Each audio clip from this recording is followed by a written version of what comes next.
একটি যুগের অবসান, লাখো মানুষের অশ্রু, শোক আর দোয়ায় শেষ বিদায় নিলেন ইরানের সর্বোচ্চ নেতা আয়াতুল্লাহ আলী খামেনি। মাশহাদের পবিত্র ভূমিতে চিরনিদ্রায় শায়িত হলেন তিনি।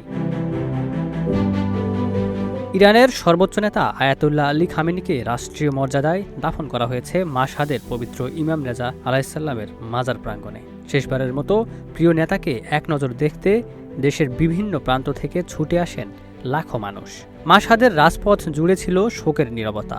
কারো হাতে ইরানের জাতীয় পতাকা, কারো হাতে ছিল আলী খামেনির ছবি। অনেকেই চোখের জল ধরে রাখতে পারেননি। শোকযাত্রায় অংশ নেয়া মানুষের কণ্ঠে ছিল দোয়া, আবার অনেকের কণ্ঠেই ছিল তার স্মৃতির প্রতি গভীর শ্রদ্ধা। এক সপ্তাহব্যাপী জানাজা, শোকানুষ্ঠান ও রাষ্ট্রীয় কর্মসূচি শেষে সম্পন্ন হয় তার দাফন। অতিরিক্ত জনসমাগমের কারণে শেষ পর্যায়ে বিশেষ ব্যবস্থায় তার কফিন নির্ধারিত স্থানে পৌঁছে দেওয়া হয়। পুরো মাশহাদ যেন পরিণত হয়েছিল এক গভীর শোকের শহরে।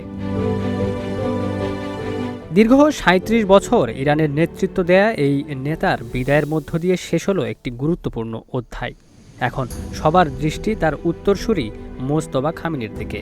তবে তিনি এখনও জনসম্মুখে আসেননি, যা দেশ বিদেশে নানা আলোচনা তৈরি করেছে। কিছু বিদায় শুধু একজন মানুষকে বিদায় জানানো নয়, বরং একটি ইতিহাস, একটি সময় এবং একটি যুগকে বিদায় জানানোর নাম। আয়াতুল্লাহ আলী খামেনির বিদায়টিও তেমনই একটি অধ্যায়ের সমাপ্তি। Ikramuzzaman, news flash 71।